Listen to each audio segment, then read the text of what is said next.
లైట్గా కొత్తిమీర వేసేసి మంచిగా కలిపేసుకుంటే అయిపోతుంది మ్యాంగో పప్పు.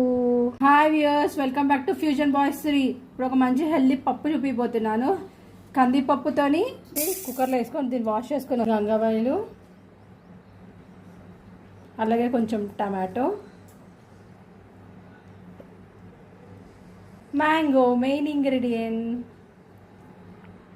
మామిడికాయ అవన్నీ వేసేసాయి కదా పీసెస్. దీంట్లో కొంచెం పసుపు, జీలకర్ర, కొంచెం అల్లం వెల్లుల్లి paste, 1/2 tablespoon oil, 1 glass of water. ఇవన్నీ వేసి వాటర్ వేసేసిన తర్వాత పెట్టుకొని విజిల్ పెట్టేసుకుందాం అంతే. ఆవిరిపోయాక తీసేసి లిడ్ వేసేసాను. వేసి స్మాష్ చేసేసి పోపు అనేది ఇట్లా యాడ్ చేసేసుకుందాం.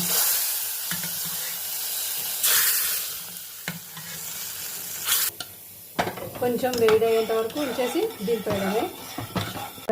లైట్గా కొత్తిమీర వేసేసి మంచిగా కలిపేసుకుంటే అయిపోతుంది మ్యాంగో పప్పు. దానికి టెంక్ అనమాట. మీలో ఎంతమందికి ఇష్టమో చెప్పండి, కింద కామెంట్ బాక్స్లో కామెంట్ చేయండి.